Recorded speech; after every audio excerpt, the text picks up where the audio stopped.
इस particular video में IPO के रिगार्डिंग बहुत ही इंपॉर्टेंट इन्फॉर्मेशन देने वाला हूं। बहुत सारे लोगों को आईपीओ से रिलेटेड बहुत सारे क्वेरीज होते हैं, उनको समझ में नहीं आता है कि अब क्या किया जाए। प्रत्येक सिचुएशन में वो गूगल में इधर उधर यूट्यूब में सर्च करते हैं, बट प्रॉपर जानकारी नहीं मिलता है। तो मैं सोचा कि सारे को एक ही वीडियो में कवर कर लिया जाए। तो डेफिनेटली ये वीडियो काफ़ी ज़्यादा इंपॉर्टेंट होने वाला है आप सभी के लिए। ये वीडियो आप वॉच कीजिए, आपका क्वेरी है, आई होप कि वो रिजॉल्व हो जाएगा इस पार्टिकुलर वीडियो में। तो मैं एग्जांपल दिखा रहा हूँ ग्रो ऐप के थ्रू। हालांकि ग्रो ऐप हो गया, जीरोधा, अपस्टॉक, एंजल ब्रोकिंग और भी जितने भी एप्लीकेशन हैं जहाँ पर आप यूपीआई के थ्रू आप आईपीओ जो है लेने का प्रयास करते हैं, अप्लाई करने का प्रयास करते हैं, तो सभी के लिए ये लागू होगा, राइट। तो उसमें कई इश्यूज़ का सामना करना पड़ता है, तो उसके बारे में डिस्कस करने वाले हैं। तो ये मैं आईपीओ के सेक्शन में आ गया। अब क्या होता है कि जब आप आईपीओ अप्लाई करते हैं ना, तो मैं एक एग्जांपल दे रहा हूँ ग्रो ऐप का। सिमिलरली एंजल ब्रोकिंग में भी आप चेक कर सकते हैं। एंजल ब्रोकिंग में आप जाइएगा, यहाँ पर उसमें आपको जाना पड़ेगा 1 सेकेंड, ट्रेड के सेक्शन में, देन आईपीओ के सेक्शन में। यहाँ पर जो भी एक्टिव आईपीओ है, जो भी ओपन है, उसका स्टेटस आईपीओ लिस्ट में दिख जाएगा। और ऑर्डर, जो भी ऑर्डर किए हुए हैं आईपीओ, वो इस सेक्शन में आपको देखने को मिल जाएगा, राइट। तो इस सेम इश्यूज़ यहाँ पर भी आते हैं, जो इश्यूज़ ग्रो ऐप में आते हैं, हर जगह ही आते हैं आप बात करें तो जैसा कि आपको पता है कि डिफरेंट ब्रोकरेज के थ्रू अगर आप आईपीओ लेने का प्रयास करेंगे सेम आईपीओ, तो मल्टीपल आईपीओ एप्लीकेशन में काउंट होगा और आपका आईपीओ कैंसिल हो जाएगा, यानी कि आपको आईपीओ मिलने की प्रोबेबिलिटी बहुत ही कम हो जाएगा। तो कभी भी दो ऐप से, आपका अगर 2 ऐप है, 2 डीमेट अकाउंट है, एक सपोज है जीरोधा में है, एक अपस्टॉक है, तो दोनों जगह से अप्लाई कभी भी मत कीजिएगा। एक जगह में अगर अप्लाई कर दिए तो फिर वहीं पर अप्लाई कीजिए, दूसरे जगह पे अप्लाई मत कीजिए, ओके। नाउ बैंक के द्वारा भी कर सकते हैं या फिर यूपीआई के द्वारा भी कर सकते हैं। यूपीआई थोड़ा इजी होता है, इसीलिए कई सारे लोग प्रीफर करते हैं, बट यहाँ पे कई सारे इश्यूज आते हैं। तो मैं यहाँ पे बताऊँ कि आईपीओ अप्लाई करने के लिए सबसे पहले क्या करते हैं। आईपीओ के लिए आप डिफाइन करते हैं कट ऑफ प्राइस, ये होना चाहिए। कट ऑफ प्राइस होता है मैक्सिमम प्राइस। इसका मतलब सपोज है ये 384, 385, तो 385 अगर डालेंगे तो मतलब मैक्सिमम प्राइस डालेंगे तो मिलने की संभावना बढ़ जाता है कि आईपीओ आपको मिल जाएगा, आप एलिजिबल हैं। ये तो हो गया। सेकेंड, जब अप्लाई करेंगे तो आपको यूपीआई आईडी प्रोवाइड किया जाएगा कि किस यूपीआई के थ्रू आप अप्लाई करना चाहते हैं। गूगल पे, फ़ोनपे, अमेजोन पे या पेटीएम, कोई भी एप्लीकेशन, उसका आप आईडी डालेंगे, यूपीआई आईडी डालेंगे। यूपीआई आईडी डालेंगे तो वहाँ पे उस एप्लीकेशन पे एक मैंडेट जाएगा, उसका एक रिक्वेस्ट जाएगा। ध्यान रहे कि अगर आप केवल यूपीआई आईडी डालकर अप्लाई किए तो आपका कोई भी पैसा डिडक्ट होने वाला नहीं है, पैसा होल्ड पर नहीं जाएगा। पैसा कब होल्ड पे जाएगा? जब मैंडेट को आप अप्रूव करेंगे। मतलब कि आप यहाँ पे अप्लाई किए, कुछ समय बाद एक नोटिफिकेशन जाएगा उस एप्लीकेशन में जाकर आप फिर से अप्लाई जो है उस जो भी मैंडेट आया हुआ उसको अप्रूव कर सकते हैं। मैं इमेज दिखाता हूँ कैसा आएगा। तो कुछ इस प्रकार से आएगा। ये गूगल पे का इमेज है। गूगल पे में कुछ इस प्रकार से मेरे को आया था, तो मैं तो फ़िलहाल अप्रूव कर दिया, तो इसीलिए कुछ इस प्रकार से इंटरफेस देखने को मिला। तो आपको एक नोटिफिकेशन आएगा मैंडेट का, और अप्लाई करने के बाद आपको कुछ इस प्रकार का इंटरफेस देखने को मिलेगा। अमाउंट टू बी ब्लॉक, इतना अमाउंट ब्लॉक हो जाएगा होम फर्स्ट के लिए। होम फर्स्ट नेम है उसका आईपीओ का। और यहाँ पे आप नोटिस करेंगे ये लिखा हुआ है कि check your UPI app to approve payment request, this में take up to 24 hours, right.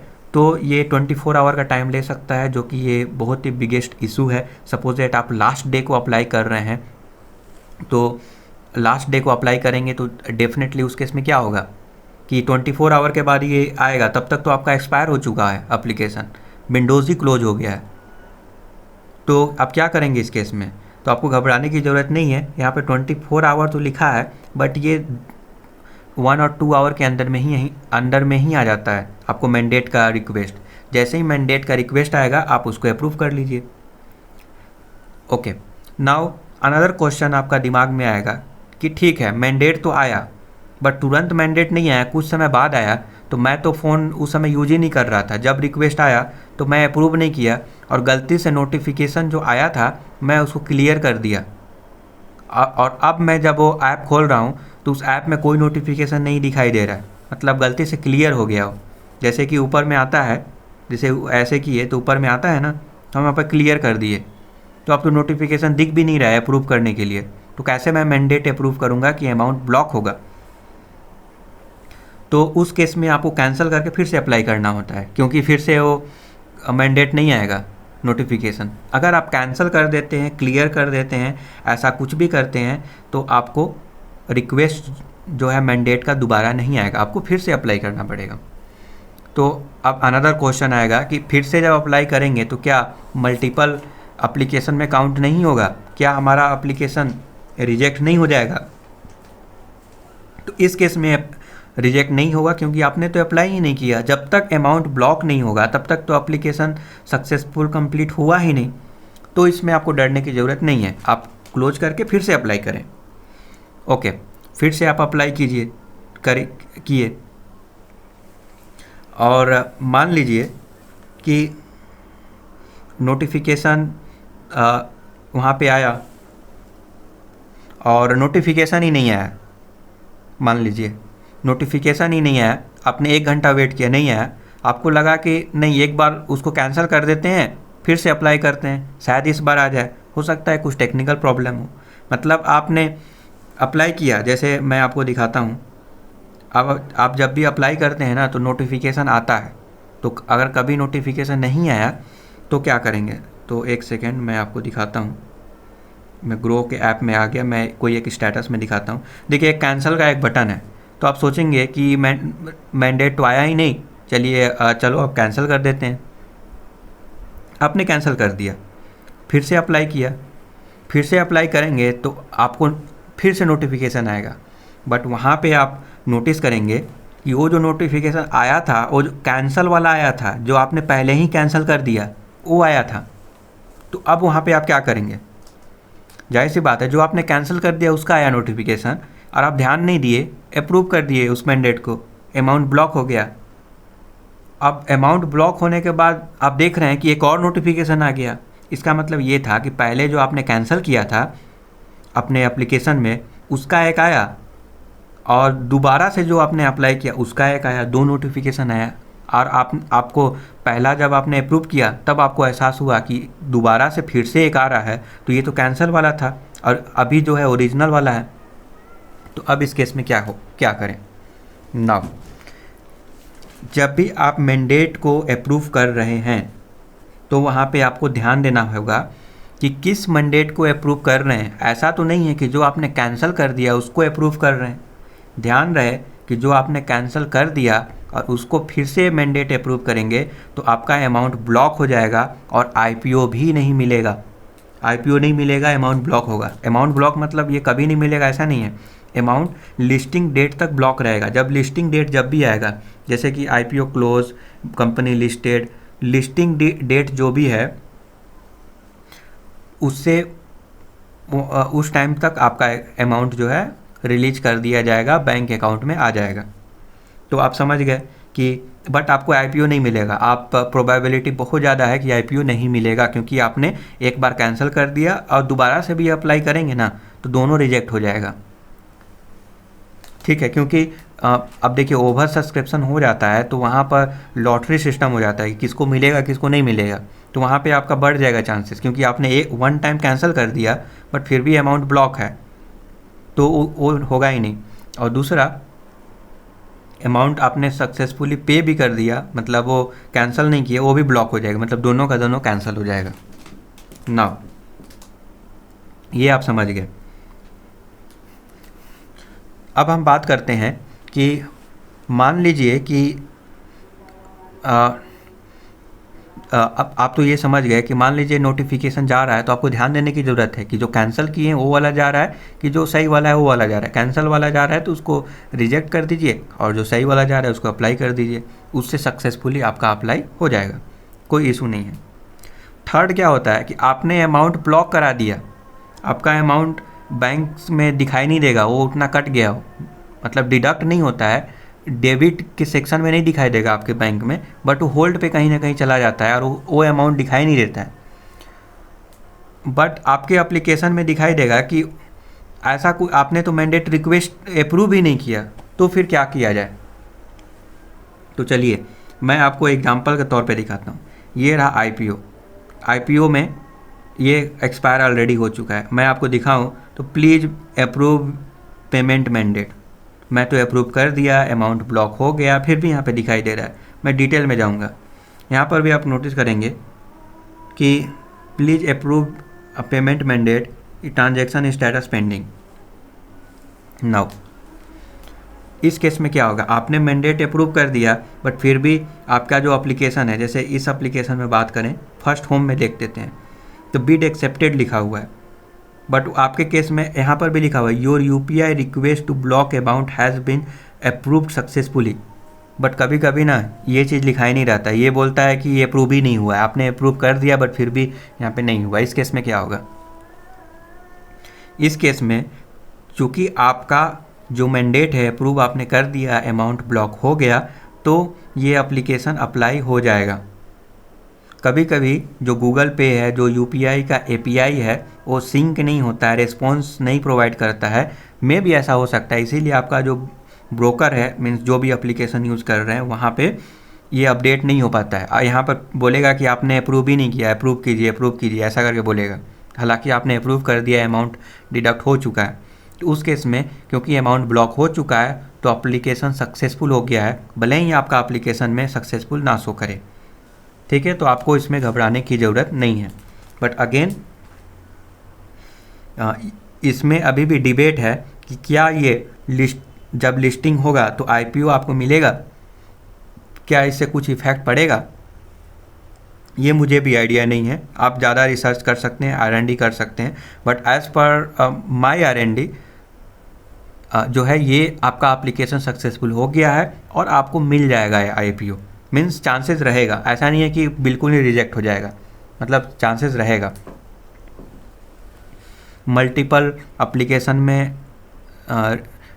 Application में ये कंसिडर नहीं किया जाएगा, मतलब वो सक्सेसफुल है, राइट है, करेक्ट है, सब कुछ एलिजिबिलिटी क्राइटेरिया के अंदर आप आते हैं। नाउ ये समझ गए आप। थर्ड ऑप्शन बहुत सारे लोगों को होता है कि नाउ आईपीओ मैं अप्लाई किया, अप्लाई लिस्टिंग डेज के दिन मैं देखा तो आईपीओ तो मुझे मिला ही नहीं, बट फिर भी हमारा अमाउंट होल्ड पे है, हमारा अमाउंट बैंक में ही अकाउंट में ऐड ही नहीं हुआ। तो मैं आपको बता दूं कि अमाउंट कुछ डिडक्ट नहीं होता है, होल्ड पे रहता है। आपका अमाउंट कब डिडक्ट होगा, जब आपको अलॉटमेंट मिल जाएगा, शेयर आपको मिल जाएगा तब डिडक्ट होगा, नहीं मिलेगा तो नहीं डिडक्ट होगा। आपका होल्ड पे है तो रिलीज कर दिया जाएगा, और रिलीज होगा तो वो अमाउंट आपके बैंक में फिर से जो है दिखने लगेगा। अब बहुत सारे लोगों को क्वेश्चन होता है कि नहीं मेरे केस में तो अमाउंट जो है आया ही नहीं।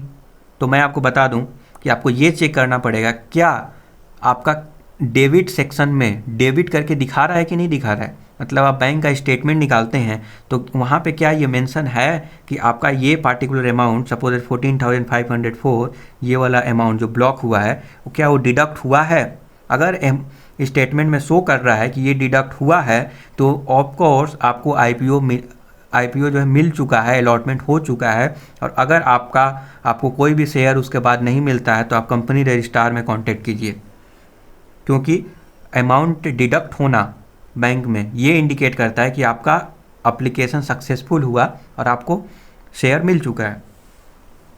ऐसा नहीं होगा कि आपका अमाउंट डिडक्ट हो गया फिर भी शेयर नहीं मिला। अगर ऐसा बाई चांस अगर होता है तो मुझे नहीं लगता ऐसा होता होगा, फिर भी अगर मान के चलते हैं कि ऐसा हुआ, कुछ टेक्निकल इश्यूज़ में भी आ जाए तो फिर आपको रजिस्ट्रार से कांटेक्ट करना पड़ेगा। मतलब ये जो आईपीओ जो निकाला है उससे कांटेक्ट करना पड़ेगा, तो वो आपको बताएगा कि आपका अमाउंट कैसे क्यों डिडक्ट हुआ, आपको शेयर क्यों नहीं मिला, उन लोग उसका रीज़न बताएंगे।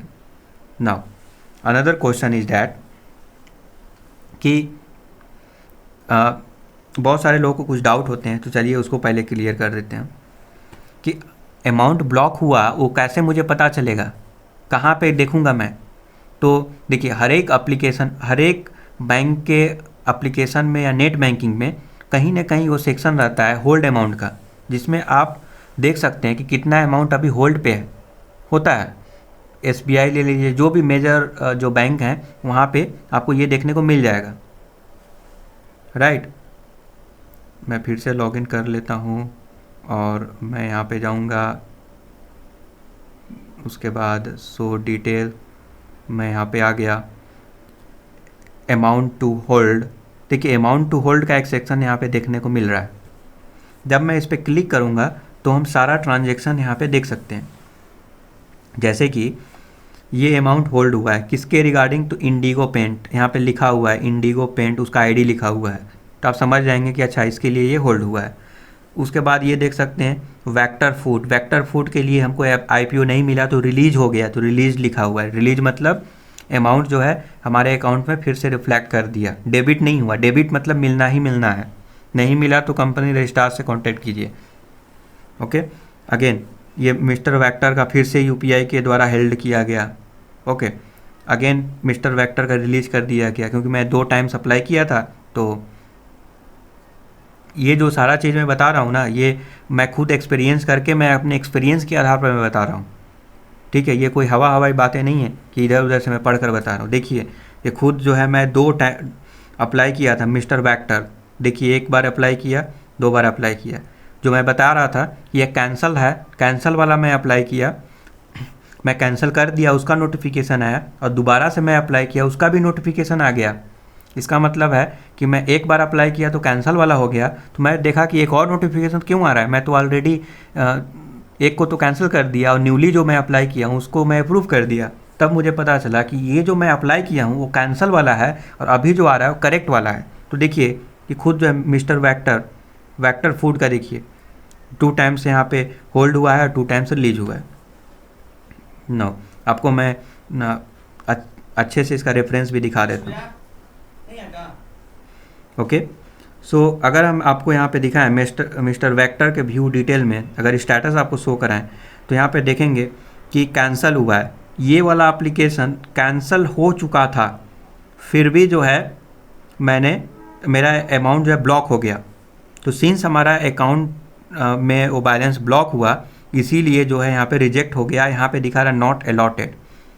कैंसिल करने के बाद भी मैंडेट रिक्वेस्ट आया, मैं अप्रूव कर दिया, और यहाँ पर भी अप्रूव कर दिया। तो मतलब ये वाला तो कैंसिल नहीं किया गया था, ये ओरिजिनल था, बट ये तो कैंसिल कर दिया गया, तो दोनों का दोनों रिजेक्ट हो गया। ये मल्टीपल एप्लीकेशन में काउंट हो जाता है, इसलिए रिजेक्ट हो जाता है। उसी टाइप से मैं अभी दिखाता हूँ आपको, ये रहा IRFC का 2900 के अराउंड अमाउंट ब्लॉक यहाँ पे दिखा रहा है, अभी भी ब्लॉक है। कब रिलीज कर दिया जाएगा, लिस्टिंग डेट के दिन आपको ये रिलीज कर दिया जाएगा। नाउ 22 जनवरी यहाँ पे देखिए फर्स्ट होम, उसका अमाउंट यहाँ पे ब्लॉक किया गया है। अगेन 25 को देखिए स्टॉप क्राफ्ट, उसका अमाउंट यहाँ पे ब्लॉक किया गया है।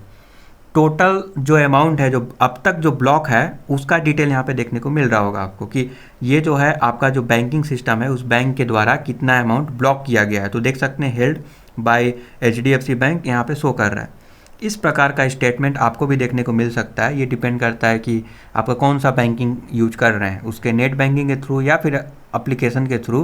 वहाँ पे कहीं ना कहीं होल्ड से ट्रांजेक्शन का सेक्शन होगा, जहाँ पे आप सारे चीज़ों को देख सकते हैं कि कितना अमाउंट कब होल्ड किया गया था, कब रिलीज किया गया था। अगर होल्डेड अमाउंट अगर डिडक्ट होता है तो आपको IPO मिलना चाहिए, और अगर नहीं मिलता है तो फिर अगेन कंपनी रजिस्ट्रार के पास आपको कॉन्टेक्ट करना चाहिए।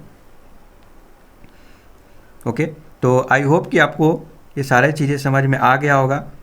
अगर अभी भी ये डाउट अगर आपको है कि किसी भी तरह का कोई डाउट है तो आप पूछ सकते हैं। मैं आपको बता दूं कि इतने सारे कॉम्प्लिकेशन को अवॉइड करने के लिए आप चाहें तो नेट बैंकिंग के थ्रू या फिर बैंकिंग के थ्रू भी IPO अप्लाई कर सकते हैं। मीन्स आपको UPI ऐप यूज करने की ज़रूरत नहीं है, बट अगर आप नेट बैंकिंग के थ्रू अगर अप्लाई करते हैं तो वहाँ पे आपको डिफाइन करना पड़ेगा कि किस डीमेट अकाउंट में अगर IPO मिलेगा तो ट्रांसफ़र होगा। तो वहाँ पे आप जीरोधा, अपस्टॉक, ग्रो ऐप या फिर किसी भी तरह का कोई भी ब्रोकरेज यूज कर रहे हैं तो उसका वहाँ पे डीमेट अकाउंट डाल देंगे तो वो चीज़ वहाँ पे मिलेगा, तो ट्रांसफ़र हो जाएगा। उसका स्टेटस आपको बैंक में ही देखने को मिलेगा, बैंक के आईपीओ के सेक्शन में ही देखने को मिलेगा, उस एप्लीकेशन में नहीं मिलेगा। जब तक आपको जो है शेयर अलॉट नहीं हो जाता है और आपके डीमेट अकाउंट में ट्रांसफ़र नहीं किया जाता है, तब तक जो है आपको बैंक में ही उसका स्टेटस देखने को मिलेगा। ठीक है, तो अभी के लिए इतना ही, और अगर कुछ डाउट होगा तो डेफिनेटली आप पूछ सकते हैं। Thank you for watching.